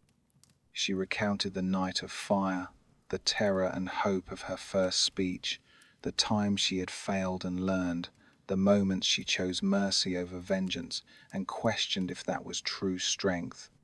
She described the loneliness of the throne, the sweetness of stolen hours in the garden, and the enduring ache for her brother Amara. The world outside remained restless. New threats appeared at the borders: ambitious warlords, religious zealots, the slow creep of a distant empire whose banners were unfamiliar, but whose ambition was not. Yet Liana met these challenges with the same calm and patience that had defined her youth. She sent envoys instead of armies, forged treaties with gifts and wisdom, reminded her council that the most enduring power is not in steel or stone, but in trust and memory. Her last years were spent among the people as much as the court. She travelled to distant villages, now bustling with life, and to rebuilt towns that still bore scars of fire and war. Children cheered as she passed. Elders wept and pressed her hand to their lips. In these journeys, Liana found her peace, not in the glitter of the capital, but in the small, ordinary joys her reign had made possible. When at last illness came for Hera, slow, gentle declines met it without fear. She continued to hold counsel, to write, to walk her gardens when she could. On her final night, she summoned her closest advisors and the young leaders she had chosen to guide the realm after her. To each, she gave a single instruction. Remember what we built. Change when you must, but never for pride alone. Let the people's voice be your compass. Liana died at dawn, as the first bells tolled over Duskspire. The city mourned her for 3 days. In the fields, peasants wore black armbands and sang her favorite harvest songs. Her body was interred, not in the old tombs of the kings, but in the gardens she loved, beneath a flowering tree planted by the orphans of her first winter as empress. In the centuries to come, her reign was debated, her name invoked by reformers and conservatives alike, her laws challenged and sometimes overturned. But the charter endured, and so did the legend of the Iron Rose, a woman who rose from shadows and hunger to give her people not just bread and peace, but the hope of something better. And on cool summer nights, it was said, the children of Duskspire sometimes glimpsed a silver-haired woman walking the moonlit paths, humming an old lullaby, listening still, always listening to the voices of the world she left behind. It was the season of rain when the archaeologists arrived in the heart of the southern jungles, their boots sinking into the tangled moss, their breath thick with humidity and anticipation. The ruins of Kael'mora had lain silent for centuriasa, scatter of mossy stones, toppled pillars, and a single, half-buried ziggurat rising above the green ocean of trees. Legends had long whispered of a lost city ruled by the moon, of a priestess whose power rivaled that of kings, but most dismissed these as the dreams of poets and madmen. The expedition, led by Dr. Anna Gray, had little time for legends. Her team hacked a path through the undergrowth, cataloguing broken idols and shattered pottery, brushing away the years with soft bristles and soft curses. But it was Mara, a young intern, who made the true discovery. Late one afternoon, beneath a slab of carved basalt, her trowel struck something that rang not like stone, but like hope. The chamber they unearthed was deep and narrow, cut from solid rock and sealed with a plug of pinkish clay. The air inside was cool, eerily dry, and alive with the scent of crushed flowers and something older, more elusive. At the center stood a sarcophagus of crimson stone, etched with spirals and moon marks. Its surface shimmered faintly, as if dusted with a layer of blood. The team gathered around, gloves trembling, flashlights quivering. Dr. Gray uttered a prayer she did not believe in, and together they levered the heavy lid aside. A cloud of fine red powder rose, catching in the beams of light, settling slowly over every surface. For a moment, time itself seemed to hold its breath. Inside, a skeleton lay curled in repose, delicate bones coated in cinnabar. The skull was adorned with a crown of greenstone and shell, the teeth filed to gentle points in the old manner of the priesthood. Around the neck and wrists were necklaces of jade and gold, their patterns unfamiliar yet unmistakably regal. Beside the body rested a bowl of black obsidian, a dagger of polished bone, and a handful of tiny clay figurines, gods and animals, guardians for the journey beyond. There was no name, no inscription, only the silent testimony of power and reverence. Dr. Gray and her team stared in awe, knowing at once that they had found the tomb of the Scarlet Priestess long whispered, never proven, now a fact in the dust and the red. News spread quickly. Within days, scholars and reporters descended on Kael'Mora, drawn by the promise of answers and, perhaps, new mysteries. The air buzzed with speculation. Was she a queen? A goddess? A martyr? A rebel? A healer? A murderer? The city's ruins yielded no easy clues. The bones offered no words. But the artifact spoke. The cinnabar, sacred and deadly. The obsidian, symbol of night and blood. The jade, stone of life, and the earth's secret heart. And above all, the placement, the central tomb, nearest the moon door, beneath a shaft that let silver light touch the skull at every equinox. The world wanted to know who she was. Centuries before Dr. Gray's brush found the priestess's bones, Kael'Mora was a city of impossible beauty and power. Rising in tiers above the jungle, it shone with whitewashed walls, painted friezes of gods and battles, terraces dripping with flowers. At night, the city glimmered in the light of countless lamps, their flames mirrored in the still waters of sacred pools. Life here pulsed to the rhythm of the moon. Each cycle brought feasts and fasts, rituals of birth, union, harvest, and sacrifice. The high priests traced the passage of the stars, but it was the priestesses who presided over the city's most secret rites. Dressed in robes the color of sunset and dawn, their hair woven with feathers and silver, they moved through the city as mediators between the world Sheilahs, judges, keepers of law. The Scarlet Priestess, true name lost, was unlike any before. Born, some said, beneath an eclipse, she was marked from infancy by the old augurs, a bringer of change, a breaker of patterns, a vessel for the goddess herself. As a child, she was fierce and silent, more at home among the ruins and gardens than the games of the market.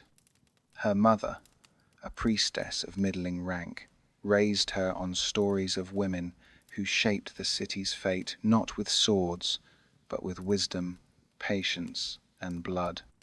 As she grew, so did her legend. She was first to climb the ziggurat at new moon, to walk alone through the temple's shadowed halls, to speak in council with the elders and be heard. Some feared her eyes too bright, her voice too calm, her dreams too precise. Others revered her. She could heal with a touch, or with bitter draughts brewed from roots and bone. She could settle a quarrel with a glance, unravel a lie with a single question. She kept the city's peace when men would have chosen war. When drought struck, it was she who led the people in supplication, fasting for days beneath the open sky. When fever swept the city, she tended the sick, daring the gods' wrath and winning the gratitude of the mothers and widows. In every crisis she moved with purpose, never hurried, never weak. But her power bred envy. Some in the priesthood saw her rise as a threat to the old order. Some warriors resented her refusal to glorify bloodshed. The king, a man grown cautious with age, watched her with admiration tinged with unease. She, in turn, trusted few.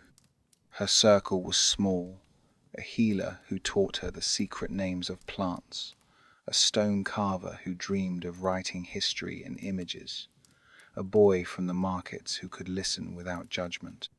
And always the moon watched. The heart of Kalmora was not its palace, nor its bustling market, but the great temple-stepped pyramid whose summit pierced the sky. Here, beneath banners of crimson and silver, the city gathered in cycles of awe and terror. Ritual was the order that stitched together the city's many worlds, the sweat of farmers, the cunning of traders, the blood of kings and outcasts alike. Each ceremony reaffirmed the old bargain life for life, order for obedience, suffering for reign or peace or justice. The Scarlet Priestess stood at the very center of this web. On nights of the red moon, when the world was awash in the color of cinnabar, she led the most sacred rites processions up the temple stairs, chanting that echoed across the plazas, the slow, careful drawing of patterns in ash and grain. At the climax, she would anoint the chosen victims, not always animals, sometimes condemned traitors or volunteers, seeking glory, marking their brows with red, reciting the names of gods and ancestors. The sacrifices were public, but the true power of the ritual was in the silence that followed. The crowd held its breath as the priestess stood, hands raised to the sky, the city waiting to see if the goddess would accept the offering. When the wind shifted, or a sudden rain began, or the moon slipped behind a cloud, the people rejoiced, certain their prayers had been answered. Yet, for the priestess, the rituals were not simply performances or bargains with fate. Each one was a trial negotiation with forces that could not always be named, much less controlled. She fasted for days before the great ceremonies, seeking visions in the smoke of burning herbs and the bitter taste of rare roots. In those nights, she claimed to walk the city's future and past, seeing not only her own fate, but the fates of all who trusted her. The cost was immense. Her body grew thin, her eyes rimmed with sleeplessness and strain. She was beloved, but isolated, set apart, not by her rank, but by the invisible wall of awe and fear that surrounded her. Friends drifted away, lovers faded into rumor. Even the king deferred to her in public, but whispered, of unnatural gifts in private. For a time, her influence kept the city stable. Rival priests were forced to work together. The warriors deferred to her wisdom. The people, even in hardship, looked to her for guidance. Yet beneath this order, tension simmered. Some resented the growing power of the priesthood. Others chafed at old laws that bound their hands and voices. The king, his strength failing, grew suspicious of her visions and her popularity. Factions formed in the palace. Old enemies plotted in shadowed corridors. Then, a year of disaster broke the city's balance. First came a drought, worse than any in memory. The river shrank, crops failed, hunger prowled the streets. The priestess led new rites longer, riskier, more costly in blood and treasure. When rain finally came, it brought not relief, but fever, a sickness that spread through every tier of the city, sparing neither rich nor poor. The people grew desperate. Some turned on the old gods, smashing shrines and demanding new answers. Others blamed the priestess herself, muttering that her power had grown too great, that she had angered the heavens or hidden her own failings behind a mask of sanctity. The king, wavering between faith and fear, summoned the priestess to his chamber. "You have held my city together," he said, "but you cannot hold the rain nor heal the dying. What will you do now, when all eyes turn against you?" She answered with a calm that was almost a rebuke. "I will do what I have always done, stand between your people and the darkness. Speak for those who have no voice. Offer what comfort and order I can. The rest belongs to the gods or to time." The king was silent, but the court was not. Whispers became accusations.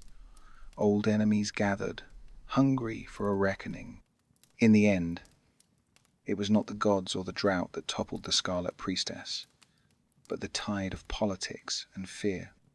A coalition of rival priests and ambitious nobles accused her of hubris, of sorcery, of wielding powers meant only for men or for the gods themselves.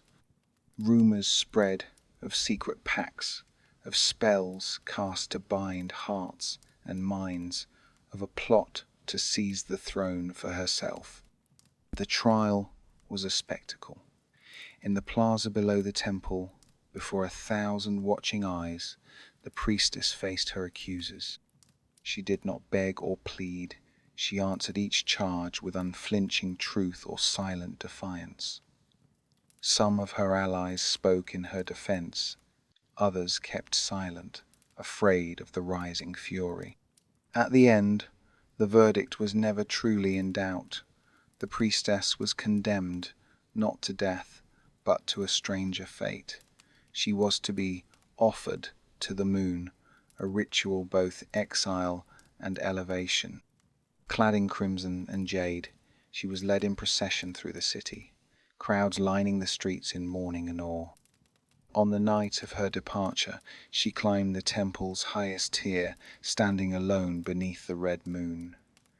There, the last rite was performed, a farewell, a gift, a final surrender. When morning came, she was gone. Some claimed she leapt to her death. Others whispered she was spirited away by the goddess. A few believed she survived, living on in secret, guiding the city from shadows and dreams. Her tomb, centuries later, told nothing of this end, only the reverence in which she was held, the care with which her body was prepared, the wealth of her grave goods, the red dust that marked her as both sacred and untouchable. In the aftermath, Kel Mora changed. The priesthood fractured, the king's line faltered, the city entered a slow decline. Yet the legend of the Scarlet Priestess remained an uneasy memory of power and sacrifice, of a woman who dared to stand alone. Back in the present, Dr. Gray and her team worked through monsoon and drought, painstakingly cataloguing every artifact, every sliver of bone and bead. Scientific tests revealed little. The priestess had died young, her body marked by both privilege and hardship. The cinnabar in her tomb had likely poisoned her slowly over years, even as it preserved her bones. DNA fragments hinted at ties to the royal line, but nothing conclusive. Scholars argued endlessly over her legacy. Some saw her as a proto-feminist icon, a ruler in all but name who dared to wield power in a patriarchal world. Others warned against reading modern ideas into ancient lives. Most agreed on only one thing. The mystery of the Scarlet Priestess was not hers alone, but the cities, the civilizations. Humanity's a reminder of how easily stories are lost, how power and memory are always negotiated. Visitors to the ruined ziggurat left offerings: flowers, coins, poems, small red stones. Girls from distant villages wrote their names on slips of paper and tucked them into cracks in the temple wall, asking for courage, for wisdom, for a fate different from their mothers. Tourists snapped photos, guides repeated legends, researchers dreamed of answers always just out of reach. At night, when the ruins were quiet, Dr. Gray would sit at the tomb's edge, notebook in hand. She would imagine the priestess walking the city at dusk, her shadow cast long across the stones, her heart filled with hope and terror. She would wonder what it meant to lead, to suffer, to be remembered and forgotten all at once. The red dust settled on everything, a sign, perhaps, that in the end, the story of the Scarlet Priestess was not just about death or mystery or even power, but about the endless, unfinished work of becoming known. Lyra Salcedo was born at dawn in a tenement beside the old river, as bells from a dozen churches mingled with the thunder of trams and the first cries of street vendors. Her city San Amparawas, a place of endless crossings, between old and new, wealth and hunger, prayers in lost dialects and the sharp jests of dock workers. The neighborhood was crowded, alive, dangerous and beautiful, its walls daubed with murals and scrawled curses, the scent of fried dough and car exhaust forever hanging in the air. Lyra's family was neither rich nor truly poor. Her father, Miguel, was a bookseller whose shop overflowed with banned novels and battered dictionaries. Her mother, Isela, was a seamstress, known for her quick fingers and the way she sang old rebel songs while she worked. There were always cousins in the house, always neighbors dropping by for coffee or to trade stories. Lyra learned early to listen, to remember, to see the world as a page crowded with footnotes and missing lines. She was a restless child, wild-haired and sharp-eyed, forever asking questions her elders didn't want to answer. She painted with water and dust on the stoop, drew faces in the steam of kitchen windows, and made dolls from scraps of cloth and wire. At night, when thunder rattled the window panes, and her parents argued quietly about money or politics, Lyra would lie awake, inventing worlds. Women who crossed deserts barefoot, children who could talk to birds, old queens whose words set cities aflame. But childhood was brief in San Amparo. At 7, a fever left Lyra's right leg twisted and weak. She limped from then on, learning to navigate curbs and crowds with a stubborn, half-defiant grace. Some children mocked her, others pitied her. Her mother sewed bright patches on her skirts, insisting, "We carry our scars on the outside. It keeps us honest." Lyra learned to laugh at pain, to hide tears in the pages of borrowed books. Her first real drawings were of wounds: her own leg, her mother's cracked hands, the bruises on her neighbor's cheek, the faded tattoo of a vanished lover. She filled cheap notebooks with these images, hiding them under her mattress, half ashamed, half proud. Her father found them once and said only, "You see more than most." Her mother, glancing at the pages, traced a scar on Lyra's knee and whispered, "Make them beautiful, Hija, even the hard things." School was chaos, strict nuns and bored teachers, lessons in 3 languages, the playground split along lines of class and colour. Lyra was clever but easily distracted, always drawing, always in trouble. Yet a few teachers noticed her skill, and only an old painter named Sir Leonore took her aside, pressing into her hands a box of chalks and a heavy sketchbook. "Fill this," she commanded. "Draw everything that hurts and everything that saves you." By 13, Lyra was working in her mother's sewing room after school, running errands, fixing hems, listening as the women traded stories of lost children, stubborn husbands, days spent fighting for bread or for dignity. She painted these women, too, their laughter, their fury, their quiet pride. Her art was her rebellion and her comfort, a secret language that made sense of a world full of contradictions and cruelties. And always there was the city outside roaring, restless, a mosaic of longing and despair, waiting to be painted. Adolescence arrived like a summer storm, sudden, messy, impossible to ignore. Lyra grew tall and awkward, her limp more pronounced after a fall on the stairs, her body changing in ways that frightened and fascinated her. She was no longer a child, but not yet a woman. Her friends whispered about love, about escape, about the invisible border that divided the city's promise from its peril. For Lyra, escape came in the form of art. She haunted the city's parks and churches, filling her sketchbook with quick portrait-souled men feeding pigeons, girls in uniforms, workers unloading sacks of grain. She drew her own reflection, searching for herself in the angles of her face, the set of her jaw, the twist of her hips. She painted in secret on walls behind the market, swirling images of mothers with wings, saints with bandaged hands, children whose eyes held all the sorrows of the world. At 15, she was accepted to the city's art academia, crumbling building full of dust and debate, open to a handful of scholarship students each year. Lyra was both proud and terrified. She arrived with paint under her nails and patched shoes, her accent marking her as a daughter of the lower districts. Some students shunned her, others sought her out, drawn by her quick wit and sharper tongue. At the academy, Lyra met her tribe, dreamers and radicals, poets and musicians, girls who kissed girls in the sculpture garden, boys who wrote manifestos on cafe napkins. She argued with her teachers, challenged the canon, mixed sand and earth into her paints to make the colors of her childhood.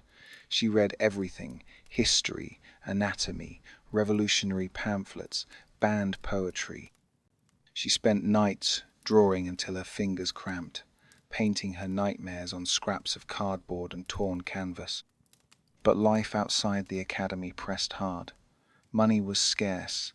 Her mother's health wavered. Lyra took jobs cleaning, sewing, sketching portraits for tourists on the cathedral steps.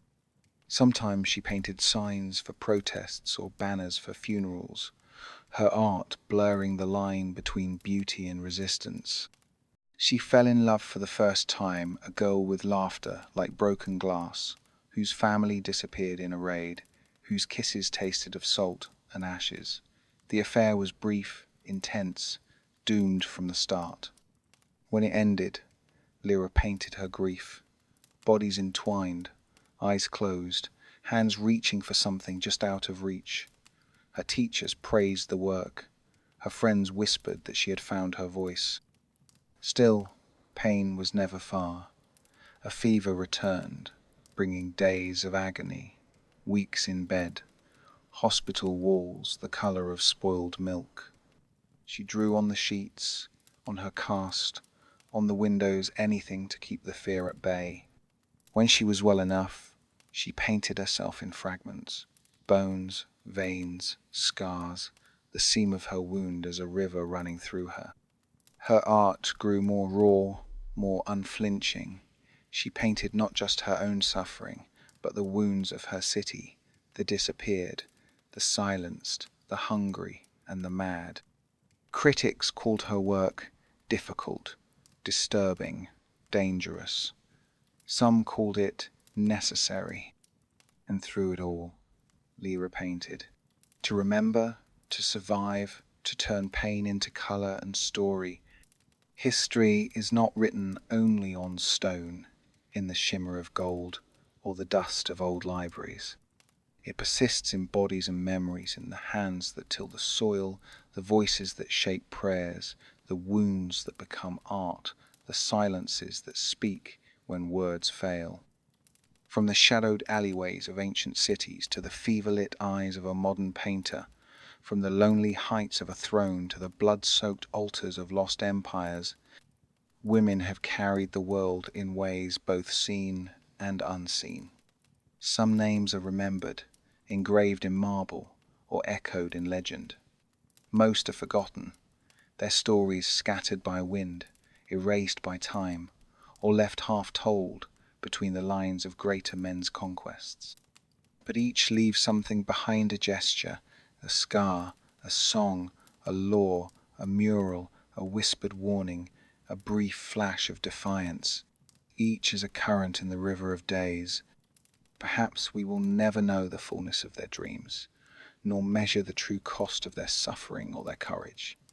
But their legacy is all around us, in the shape of the city's streets, in the bread broken at a common table, in the freedom to speak or to paint, to question, to hope. Their stories are unfinished, as all true stories are.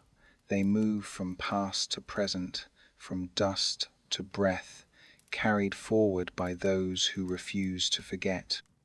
It is up to us, now, to listen to, seek, to question, to name what was lost, to honor what was endured. In every age, new hands take up the thread, new voices rise. The struggle for memory, for dignity, for meaning never ends, but becomes a tapestry ever richer, ever more complex, ever more alive. And so, in the quiet hours when the world is between darkness and dawn, we remember not just the rulers and martyrs and artists, but the unnamed, the unseen, the voices at the heart of every empire and every home. Their stories do not end here. They wait for us, as we wait for those who will come after, to find them again and carry them onward, in words, in dreams, in the unbroken current of history.